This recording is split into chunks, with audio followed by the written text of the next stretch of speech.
के साथ बनी हुई है चित्रकथा की टीम और वैचारिक और बौद्धिक स्तर पे हम बात कर रहे हैं विश्व युद्ध 3 के बारे में। अभी तक हमें बात करके ये पता चला चित्रकथा की टीम ने एक बहुत ही लंबा सफर तय किया है। थिएटर से उठ के ये जो है कॉमिक्स जगत में अपना हाथ आजमाने की कोशिश कर रहे हैं और अपनी पहली सूची और अपनी पहली कॉमिक्स या ग्राफिक नॉवेल के साथ ये जो है अपना भाग्य आजमाने के लिए तैयार।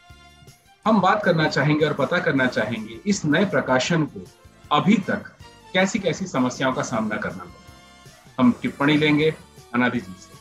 अनादि जी। हाँ, तो पहली बात आती है ये थिएटर और ये कॉमिक बुक का कनेक्शन। हाँ, तो पहली बात तो ये है कि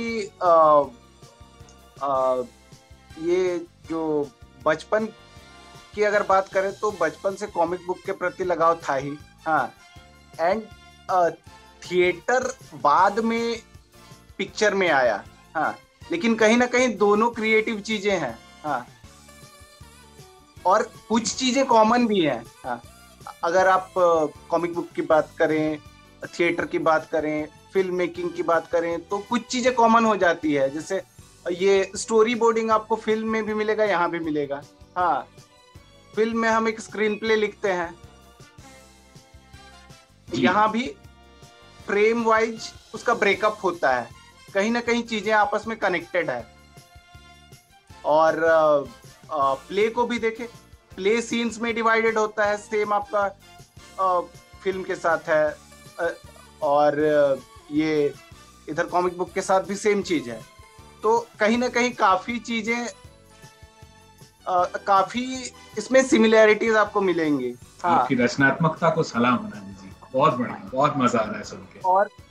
और यहाँ पे एक बात और है। हाँ, कि आपने जो आपका अनुभव है, हाँ, थिएटर को लेके, फिल्म मेकिंग को लेके या फिर कॉमिक बुक को लेके, हाँ जी, जो चीज आपने थिएटर में सीखा है, हाँ, उस चीज को आप यहाँ पे इम्प्लीमेंट कर सकते हैं। हाँ, जो चीज फिल्म मेकिंग के दौरान आपने सीखा वो यहाँ पे इम्प्लीमेंट कर सकते हैं। जो आपने यहाँ पे सीखा वो वहां जाके इम्प्लीमेंट कर सकते हैं। इसका एक बहुत बड़ा उदाहरण अगर देखें तो 90s के काफी सीनियर आर्टिस्ट्स की बात करें, तो आपके ये सुखवंत कलशी जी हुए, फिर आपके हरविंदर माकंड जी हुए। उनकी करियर स्टार्ट हुई कॉमिक बुक से। हाँ, वो फिल्म के क्षेत्र तक भी गए। ऐसा क्यों संभव हो पाया? काफी चीजें कॉमन है। हाँ, तो वो इधर से फिल्म की क्षेत्र में गए तो लोग वहां से भी यहाँ आ सकते हैं। तो सारी चीजें आपस में इंटरलिंक्ड है। क्या बात है। तो एक नए प्रकाशन को अभी तक कोई भी समस्याओं का सामना नहीं करना पड़ा, आपका कहने का मतलब है? चैलेंज तो आते ही हैं। चैलेंज की अगर बात करें तो सबसे पहला चैलेंज आता है कि कैसे स्टार्ट करें। हाँ, पहले तो अपना एक वो बजट डिसाइड करना पड़ता है कि क्या बजट सेट करना है जो हमारे लिए भी फिजिबल हो और उसमें एक डिसेंट वर्क भी मिल सके जिसको कि रीडर्स एक्सेप्ट कर सके। हाँ, और दूसरी बात उसके बाद आ जाती है कि ये क्रिएटिव्स को ढूंढना। वो भी शुरुआत में तो ये सब काम करना ही होता है ना। जब आपको अगर एक दो 3 साल का अनुभव हो जाए उसके बाद चीजें तेजी से होने लगती है, लेकिन इनिशियल स्टेज में उसमें थोड़ा वक्त लग जाता है। तो अगर आर्टिस्ट्स की बात करें, क्रिएटिव्स की बात करें, तो सबसे पहले ये राइटिंग को लेके हमारी डिस्कशन हुई थी शंभुनाथ जी से। हाँ, इवन शंभुनाथ जी ने इनिशियल इन सब अप्रोच के बारे भी बताया था कि इस क्षेत्र में कैसे आए, कैसे मतलब शुरुआत करना है, बजट कैसे सेट करना है, आगे कैसे बढ़ना है। तो रूट लेवल पे भी उनसे डिस्कशन हुई थी। फिर ये राइटिंग की बात आई तो राइटिंग को लेकर उनसे ही डिस्कशन हुई कि ऐसा कंटेंट है हाँ, तो इसके लिए कौन सूटेबल हो सकते हैं। तो उन्होंने बताया कि आपका इसमें ये थिएटर का भी काम है, फिर इसको ग्राफिक नॉवेल फॉर्मेट में कन्वर्ट करना है। तो अंशु जी एक ऐसे पर्सन है जो कि दोनों ही क्षेत्र से जुड़े हुए हैं। ये थिएटर में एज अ आर्ट डायरेक्टर काम करते हैं। हाँ, और इसके अलावा इन्होंने आर्ट डायरेक्शन के अलावा एक्टिंग भी करी है, बट इनका जो मेन जो ये प्राइमरी रोल है वो आर्ट डायरेक्शन का है। और फिर बाकी ये चित्रकथाओं में इनका योगदान है ही, लिखते हैं, बनाते हैं, हर कुछ करते हैं। तो कहीं ना कहीं इनको दोनों ही माध्यम की समझ थी। हाँ, तो फिर फाइनली इनसे हुई बात। उसके बाद ये अंशु जी ने प्रतीक से भी कनेक्ट करा। हाँ, हमारी कॉन्फ्रेंस में डिस्कशन हुई और फाइनली इस तरह अंशु जी का नाम आया। और दूसरी बात आ जाती है आर्टवर्क की। तो आर्टवर्क में दो चीज है, एक इलस्ट्रेशन और दूसरी चीज है कलरिंग। हाँ, तो मेन चैलेंज जो आया था वो इलस्ट्रेशन को लेके।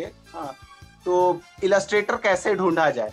तो एकदम शुरुआत की बात करें तो पहले तो एक दोस्त से वही सोशल मीडिया में पोस्ट करवाए थे। डायरेक्ट भी नहीं कर सकते हैं, फिर लोग पीछे पड़ जाएंगे। हाँ, जी। उस पे कमेंट्स आने स्टार्ट हुए, आर्टिस्ट्स के वो ये प्रोफाइल पोर्टफोलियो आने शुरू हुए। उनको एनालाइज करना, फिर उसके बीच शॉर्टलिस्ट करना है। हाँ, फिर इसी बीच आयुष से बात हुई। आयुष जो याली से जुड़े हुए हैं, आपको आइडिया होगा। हाँ, तो आयुष से मतलब पहले भी बातें होती थी। हाँ, आयुष मतलब अपने सर्कल में ही थे। हाँ जी।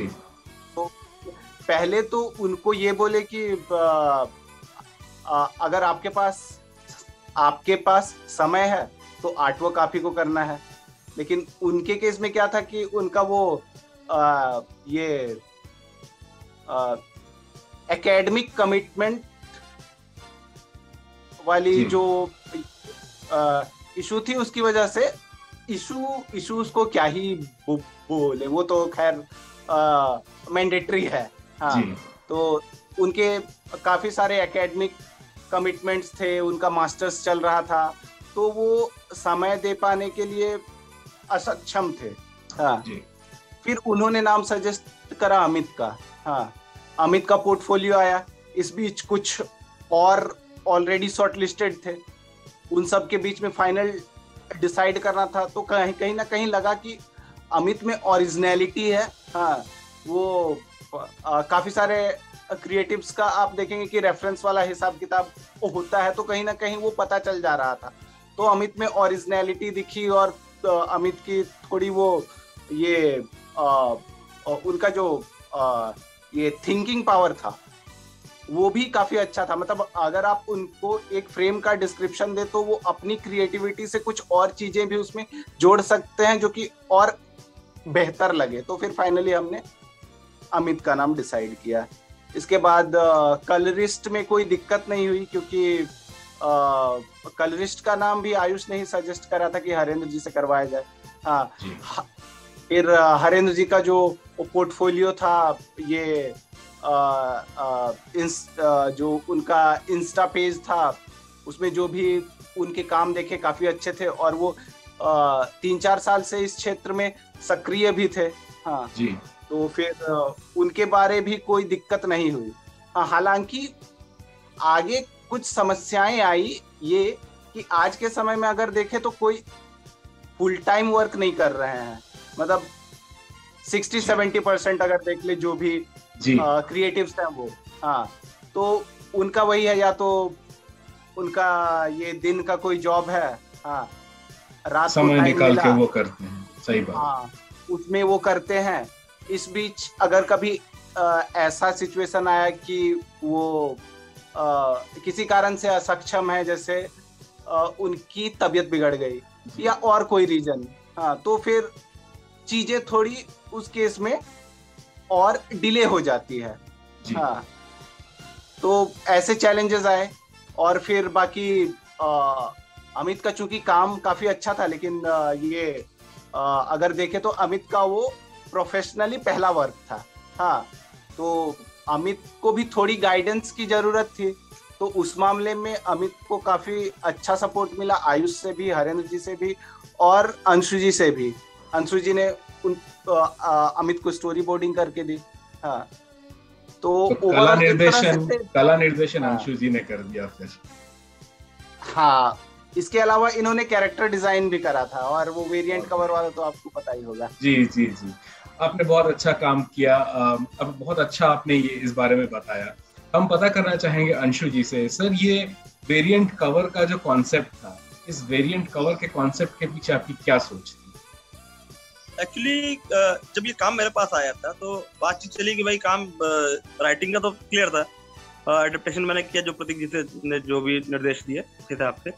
देन ये था कि कवर बनाने की बात तो पहले तो ये था कि भाई 90s के सब कहानी चल रही है, तो कवर तो सेम था भाई कि एक ही कवर होगा।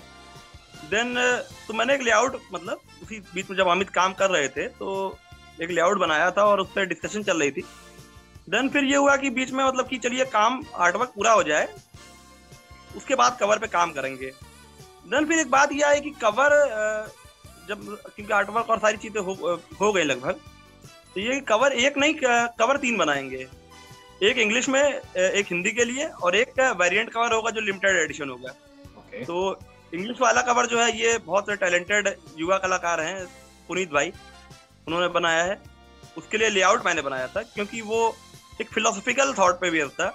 इस नाटक की जो, या इस नाटक या कॉमिक बुक की जो फिलोसॉफिकल थॉट है उसको मैंने रिप्रेजेंटेटिव एक प्रतीकात्मक तरीके से एक लेआउट बनाया, उसको बहुत ही खूबसूरती से फिनिश उन्होंने किया है। देन हिंदी कवर जो था उससे पहले आ गया था, जो कि संभवतः हरेंद्र भाई का आइडिया था, और सुब्बा प्रसिद्ध नाम है, उन्होंने बनाया था। और तीसरा वाला जो कवर था इसके पीछे एक विचार था, 90s की बात अभी चली है, तो 90s में जिस तरह मैनुअली पेंटेड आर्टवर्क होते थे 90s में, 80s की बात करें या वेस्ट में अगर कहें तो अभी तो वैसे कवर दोबारा दिखने को मिल रहे हैं, राइट? अभी नए कॉमिक्स लॉन्च हो रहे हैं और उस तरह की जो है कलाकारी हमको दोबारा समहाउ लौट के आ रही है। जी सर, मतलब बहुत दिन से स्वप्न था, मतलब इस तरह का काम हो और इस तरह का मैं करूं, और अनादि जी का बहुत बहुत धन्यवाद। मतलब क्योंकि नहीं, क्या है ना कि काम कई प्रोजेक्ट शुरू होकर रुक जाते हैं, ये इस इंडस्ट्री का सच है। 2005 के बाद 6 के बाद जो माहौल बना, अच्छे शुरू होते हैं, रुक जाते हैं। तो अब यहाँ ये हुआ कि ये काम शुरू हुआ, और ये जो कवर बनाने की बात हुई थी वो मैंने बनाया, और वो पब्लिश पब्लिश हो रहा है और आएगा। और कोशिश ये है कि जो फ्लेवर जो लोगों को 90s में मिला है वो मिले, और साथ में और भी चीजें मिले, क्योंकि इस पर काफी रिसर्च हुआ है। मतलब इसके में जो मोटिव्स आपको कवर पे दिख रहे हैं, जो है ना, वो थोड़ा रिसर्च बेस्ड काम है कि उनको रिसर्च किया गया है, और बाकी पेंटिंग मीडियम से उसको मतलब कैसे उसे प्रेजेंट किया जाए उस पर काम किया है। काफी एक स्टेप पे हम लोगों ने मेहनत करी थी, और मतलब काफी कम्युनिकेट करके किया है, क्या कॉम्प्लिकेशन आ रही है क्या है। तो मतलब मेरे ख्याल से एक अच्छा ट्रीट रहेगा अगर जो पढ़ना चाहते, अगर एक 90s का या एक क्लासिक अनुभव लेना चाहते हैं, और एक जो मॉडर्निटी जो ना फ्यूचर की थॉट है कि प्रेजेंट में कॉमिक बुक कहाँ जाएगी, आगे कहाँ जाएगी, दोनों चीजों का एक संगम है ये बहुत कवर। और अगर वेरिएंट कवर के बारे में एक और बात बताना चाहते हैं। वेरिएंट कवर के रिगार्डिंग ऐसा हुआ था कि इसमें मोटिव ये था कि सारा फिलोसॉफिकल एसेंस इसमें दिखे। हाँ, तो इसको लेके हुआ ये कि पहले एक लेआउट बना, फिर उसको कैंसिल करना पड़ा, दूसरा लेआउट आया, उसको फिर किसी कारण उसे कैंसिल करना पड़ा, फिर तीसरा लेआउट आया कि इस पर काम करते हैं, फिर फाइनली माइंड में ये आया कि क्यों ना सेकंड और थर्ड लेआउट के आइडिया को मर्ज करके एक यूनिक आइडिया बनाया जाए। क्या बात, अलग ही आइडिया बनाया जाए। तो ऐसा काम हुआ था। ऐसी होती है रचनात्मकता, आप कुछ भी नहीं सोच सकते हैं और उसमें से क्या क्या निकल के आ सकती है। प्रतीक जी से हमारा अगला सवाल है।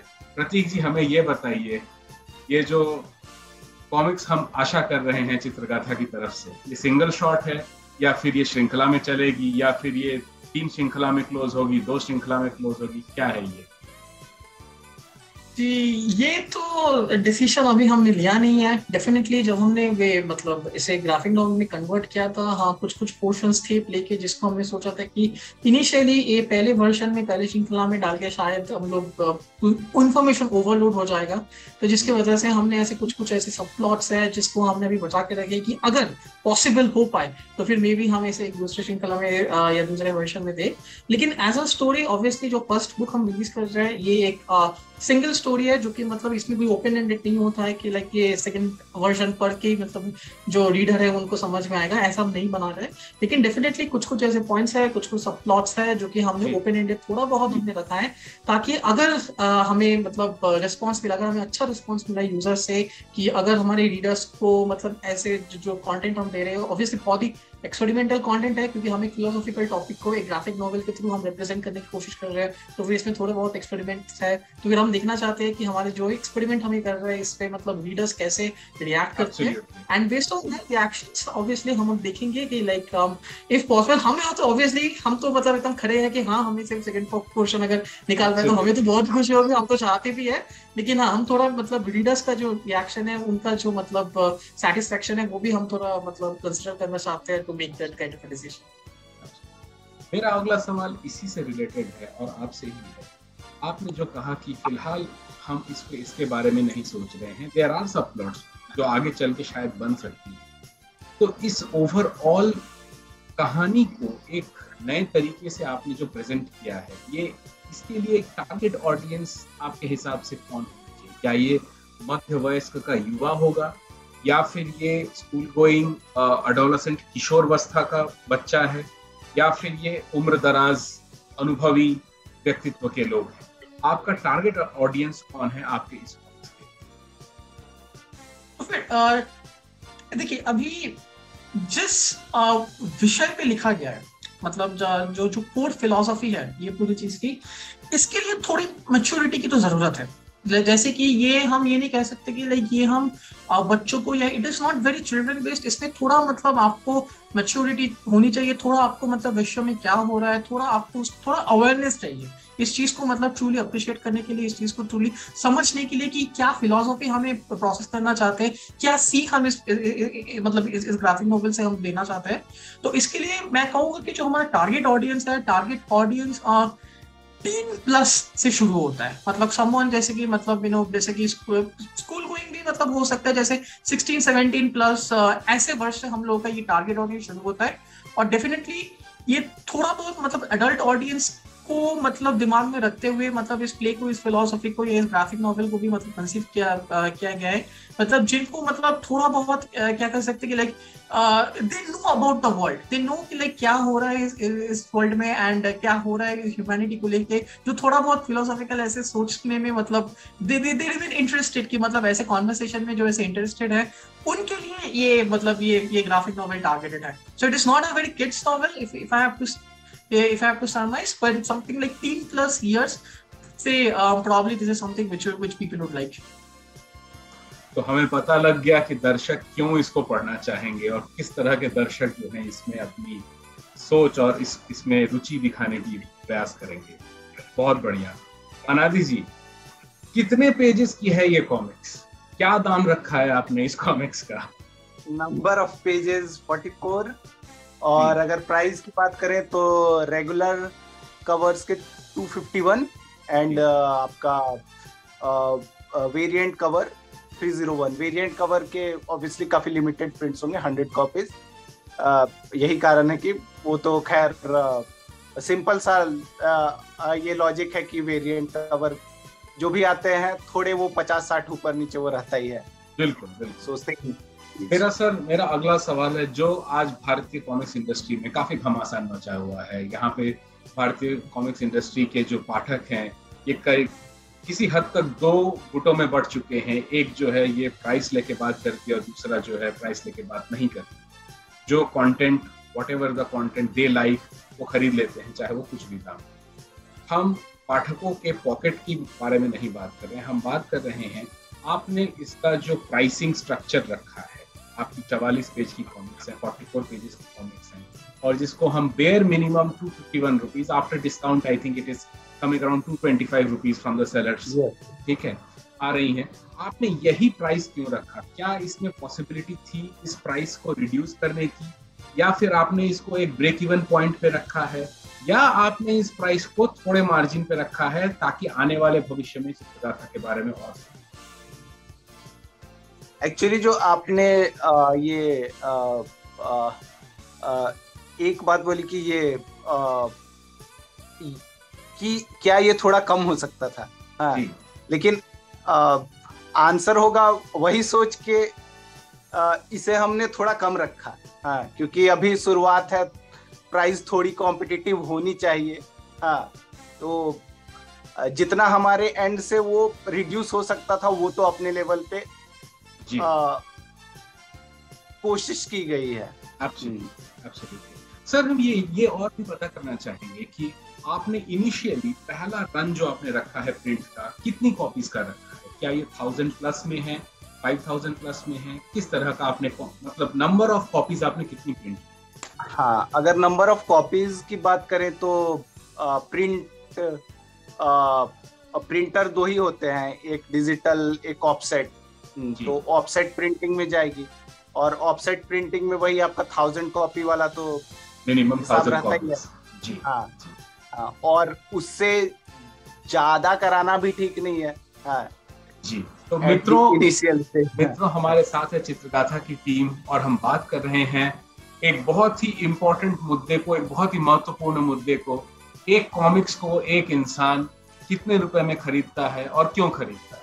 तो अभी तक हमने जितनी भी चर्चा की, हमें पता चला एक फिलोसॉफिकल थॉट के बारे में, the journey from theatre to comic book, इसके पीछे कैसे कैसे हम लोगों को समय मिला, कितनी कितनी परेशानियां आई, और कैसे नए नए आइडियाज इवॉल्व हुए।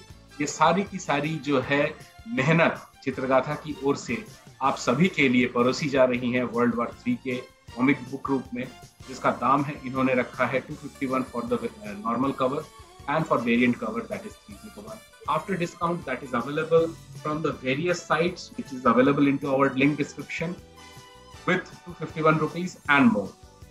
हम अब अनादि जी ने एक और बात बताई, इनका पहला वेंचर है, इनकी पहली बुक है, 1000 कॉपीज की बात है, दाम अभी इतने ही है, लेकिन भविष्य में अगर हमें अच्छा साथ मिलता है तो क्या अनादि जी हम आशा करेंगे कि ये प्राइसेस रिवाइज हो सकती हैं? देखिए, वो price is directly proportional to the, मतलब आपके कितने रीडर्स हैं। ऑब्वियसली रीडर्स बढ़ेंगे तो फिर कॉस्टिंग कम हो सकती है।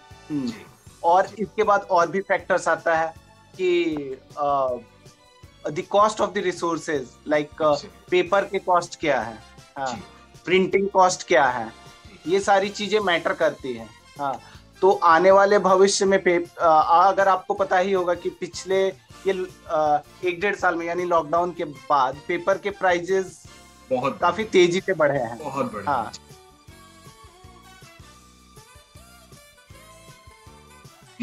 तो इस वजह से ये लॉकडाउन के बाद आपने वो ये कॉमिक बुक के प्राइस में भी एक हाइक देखा होगा।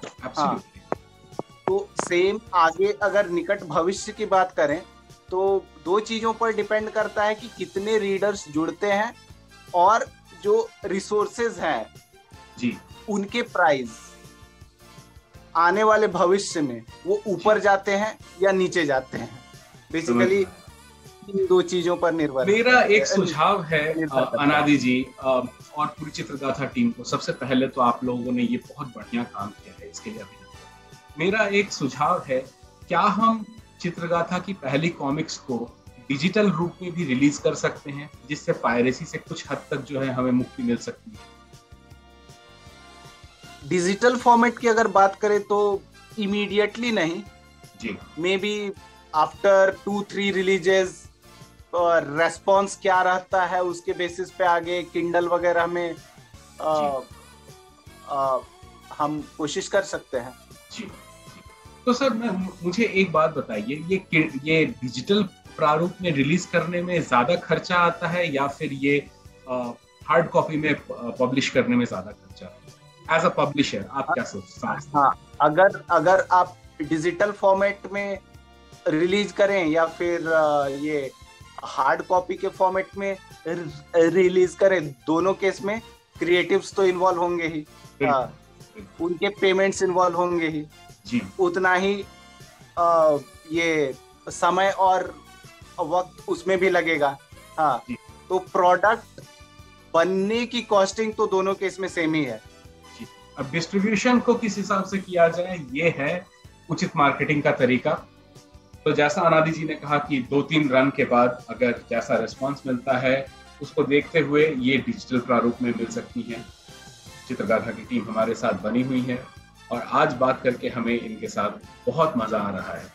जाने से पहले एक और फैक्टर हो जाता है, एक बार थोड़ा आपको रोकना चाहूंगा। डिजिटल और ये फिजिकल कॉपी फॉर्मेट में भी एक और बात आ जाती है कि ये रीच वाली बात, यहाँ पे हमारे कितने रीडर्स हैं, वहां कितने रीडर्स हैं, ये भी एक फैक्टर है। क्या डिजिटल फॉर्मेट में आने के बाद एडिशनल रीडर्स आएंगे तभी वो फिजिबल है या फिर हाँ, तो काफी सारे फैक्टर्स इन्वॉल्व होते हैं। तो इनिशियली जो है इनिशियल फिजिबिलिटी की बात करें तो फिजिकल कॉपी के रूप में लॉन्च करना ज्यादा इजी है, क्योंकि हमें ये पता है कि उन रीडर्स को कैसे टारगेट करना है, कैसे रीच करना है। बहुत मजा आया आज आप सबसे बात करके। जाने से पहले हमारा आखिरी सवाल आप तीनों से, भारतीय कॉमिक्स इंडस्ट्री को आगे बढ़ाने के लिए आप सभी की ओर से मैं एक टिप्पणी लेना चाहूंगा। हम शुरू करेंगे अंशु जी से। अंशु जी, अपना पहले मुझे ही निशाना बनाना था आपको। आप कलाकार हैं महाराज। नहीं, देखिए एक बात ये भी है ना कि यहाँ पे ये जो प्रश्न आपने मुझसे किया है, ये प्रश्न तो मैं प्रतिदिन फेस कर रहा हूँ, क्योंकि जो मेरा कार्य है मतलब, क्योंकि मूल रूप से देखा जाए तो अधिकांश समय मेरा इसी में जाता है, और भी काम किए हैं करता हूँ, लेकिन जो मेरी ऊर्जा है और जो मेरा तैयारी है वो इसी में जाती है। अगर मैं किसी और क्षेत्र में चला जाता हूँ तो मेरी तैयारी कहीं और मतलब व्यर्थ चला जाएगा। तो जाहिर सी बात है, ये प्रश्नों का तो मैं डेली डील करता हूँ, फिर भी एक बार तो इस पे विचार होता ही है, भले कुछ क्षणों के लिए हो। तो इस सवाल का उत्तर अभी तो मैं खुद ढूंढ रहा हूँ। ये मैं कहूँगा कि देखिए, हार्ड कॉपी और एक डिजिटल कॉपी और का एक संघर्ष, वो सब चीजें हैं अपनी जगह, उनका वो एक कारण है। उसके अलावा मैं ये कहूँगा कि जो सबसे बड़ी समस्या क्या है ना, कि आज के समय में डाटा बहुत उपलब्ध है।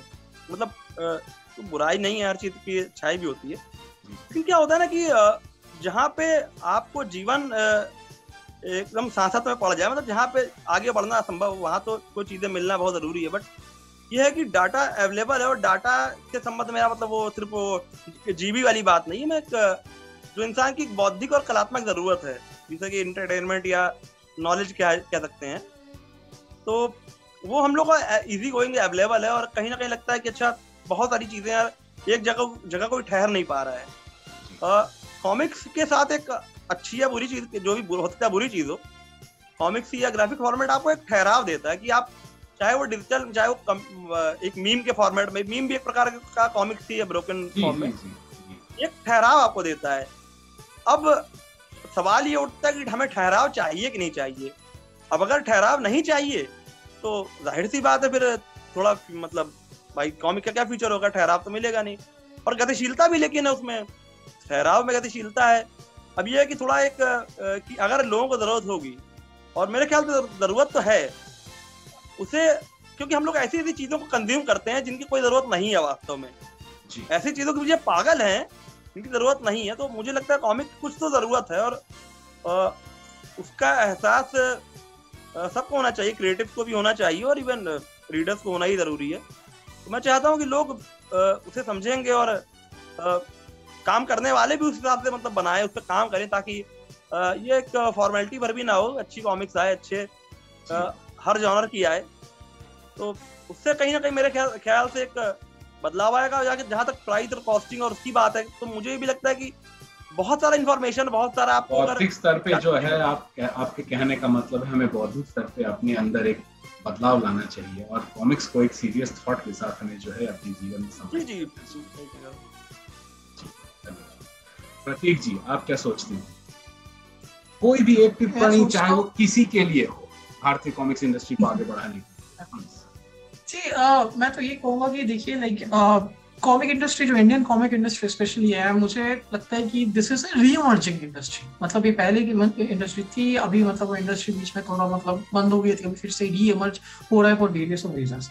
तो किसी भी इंडस्ट्री को मतलब ऐसे रीइमर्ज करने के लिए, उसको मतलब स्टेबलाइज होने के लिए जो बहुत जरूरत है वो है participation of the end user. मतलब जो हमारी ऑडियंस है, जो हमारे रीडर्स हैं, वो जितना पार्टिसिपेट करेंगे इसमें, वो जितना इन्वॉल्व होंगे इसमें, उतना ही मतलब इंस्पिरेशन मिलेगा हम क्रिएटर्स को। हम जो नया, and this is a very new publishing house, right. हम लोग के जैसे ऐसे बहुत सारे नए पब्लिशिंग हाउस है जो कि मतलब जिनके पास क्रिएटिविटी है, क्रिएटिविटी की तो कमी नहीं है, टैलेंट की कमी नहीं है इंडिया में, लेकिन जो चीज की कमी है वो है कम्युनिटी पार्टिसिपेशन की। तो फिर हम जो चाहते हैं, जो भी हमारे पार्टिसिपेंट्स है, जो हमारे लीडर्स हो, वो हमसे इन्वॉल्व करे, वो हर पब्लिशिंग हाउस से इन्वॉल्व करे, चाहे आपको अच्छा लगे, चाहे आपको बुरा लगे, चाहे आपको कुछ और कंटेंट चाहे, आप फीडबैक दीजिए अपने ऐसे नए पब्लिशिंग हाउस को, आप इनसे जुड़िए, आप इनसे इन्वॉल्व कीजिए। तो जितना हम एक कम्युनिटी बढ़ा पाएंगे, जितना ये कम्युनिटी ग्रो होगा, उसी हिसाब से मतलब ये जो इंडस्ट्री है वो और स्टेबल होती जाएगी। तो फिर मैं तो यही कहूंगा कि लाइक जितना पार्टिसिपेशन हम बढ़ा पाएंगे, जितना पार्टिसिपेशन एज ए रीडर मैं अपने क्रिएटर से मतलब जोड़ सकता हूँ, मतलब उतना उसी हिसाब से और उसी ग्रोथ से, मतलब उसी रेट से ये जो इंडस्ट्री है वो ग्रो करेगी। तो फिर मैं तो वही बोलूंगा कि लाइक अपने रीडर्स को कि इन्वॉल्व होइए, चाहे आपको जैसा फीडबैक हो, पॉजिटिव हो नेगेटिव हो, आप फीडबैक दीजिए हमारे साथ, हमसे जुड़िए, हमसे बताइए कि अगर आप क्रिएटर बनना चाहते हो तो फिर भी हमसे जुड़िए, आप अपने आइडियाज दीजिए, हम अपने आइडियाज देंगे, उसी से हमें इंडस्ट्री को बढ़ा सकते हैं। बहुत बढ़िया प्रतीक जी, बहुत बढ़िया। Last but not the least, अनादि जी, हम आपके बाद से सुनना चाहेंगे भारतीय कॉमिक्स। पहली बात तो है कि चीजों को और ज्यादा एक्सप्लोर करना है। कहीं ना कहीं काफी रीडर्स लिमिटेड हो जाते हैं चीजों को एक्सप्लोर करने के मामले में। कहीं ना कहीं उनको जो पसंद है उनके इर्द गिर्द ही वो सीमित रह जाते हैं। तो कहीं ना कहीं एक ये जरूरत है कि अगर वो एक्सप्लोर करें तो हो सकता है कि कुछ ऐसा और मिल जाए जो उन्हें पसंद आए, क्योंकि ये पर्सनली मेरे साथ हुआ है। आप during lockdown, like I started exploring the industry, then eventually it happened. हाँ, तो ये मेरा पर्सनल एक्सपीरियंस है और ये एक्सप्लोर करने वाली चीज सारे रीडर्स में भी होनी चाहिए। एंड दूसरी बात ये है कि काफी सारे लोग हैं जो इस फॉर्मेट के बारे उनको आइडिया नहीं है। हाँ, लेकिन मेरा ये पर्सनल एक्सपीरियंस है कि जो मेरे सर्कल में जो रीडर्स थे, readers means not comic book readers, हाँ, वो नॉवेल पढ़ा करते थे, हाँ, या फिर कोई अलग टाइप का कंटेंट जो कि उन्हें पसंद है। हाँ, ऐसे कुछ रीडर्स को ये ग्राफिक नॉवेल भी अपनी तरफ से पढ़ने को एक पॉइंट ऑफ टाइम पे उनको पढ़ने को दिए। देन वो इस मीडियम के बारे उन्हें आइडिया नहीं था, लेकिन पढ़ने के बाद उनका ऐसा रिएक्शन था कि ऐसा भी होता है। मतलब जिन चीजों को हम शब्दों से बयां कर सकते हैं वो एक ग्राफिकल फॉर्मेट में प्रेजेंट करा गया है, और उस चीज को देख के हम उसके इमोशन से कनेक्ट कर पा रहे हैं। मैं एक ही बात कहना चाहूंगा कि सोच बदलो, देश बदलेगा, और सबका साथ, सबका विकास से ही भारतीय कॉमिक्स आगे बढ़ेंगे। हाँ। आज हमें यही पता चली आप तीनों से बात करके। अपना कीमती समय comics and you with Siddharth Bose को देने के लिए मैं सिद्धार्थ बोस आप तीनों का तहे दिल से बहुत बहुत शुक्रिया अदा करता हूं, और मेरी पूरी अभिलाषा, शुभकामनाएं पूरी चित्रगाथा टीम के साथ हैं मैं आशा करूंगा वर्ल्ड वार 3 एक बहुत बड़ी हिट हो और साथ ही साथ हम जो है और नए नए प्रयोगात्मक तरीके हम जो है देखते रहें, सुनते रहें। और आज आप सभी से बात करके हमें बहुत अच्छा लगा, बहुत मजा आया।